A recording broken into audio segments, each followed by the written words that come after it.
Griffin, that's Nick Griffin, spoke that he's a BNP party leader. He spoke briefly about Islam whilst on Question Time. Thankfully, it was briefly because, to be quite frank, he embarrassed himself with his obvious lack of knowledge pertaining to Islam. And this is quite apparent to anybody who is versed in Islamic law. He claimed that Islam supports the punishment of a rape victim as an adulteress. This is not true at all.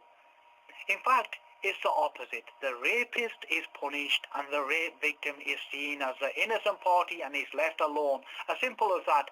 It seems as though Griffin got his misinformation from some internet hate site, not very scholarly at all. If he had bothered to research Islam before speaking so unscholarly about it, he would have noted the famous hadith or tradition where a rape victim went to the Prophet Muhammad to complain, and she was not punished. She was seen as a victim and consoled, whilst the rapist was sentenced to a punishment of death.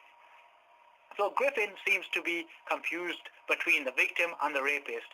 It says a lot about his lack of comprehension skills, but let me put it in simple terms so Griffin can abjure himself. Islamic law does not punish the rape victim. She is seen as the innocent party whilst the rapist is punished. This actually sounds very, very similar to the way we do it in the UK. The only difference here is the rapist is punished more severely in Islamic law as opposed to some of the lenient punishments rapists are getting in the UK today. So if Griffin had done his homework, he would have been supporting Islam wholeheartedly, and he would have seen it to be very fair and decent towards the rape victim, but harsh towards the rapist. But at the end of the day, who is going to be lenient towards a rapist? The rapist deserves whatever punishment he is going to get through Islamic law. I hope that clears things up for Griffin, but the problem is the damage has already been done. Griffin has already vomited his vile misinformation into the public arena, and the only reason why he did this was to scaremonger. That's just it.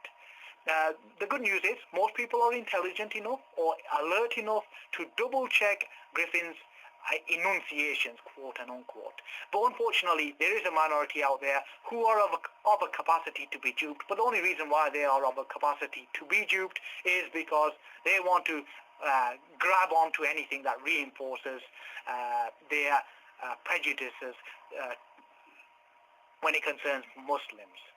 Thankfully, this group is not the majority, it's a minority, and most of these people tend to be amongst the BNP anyhow.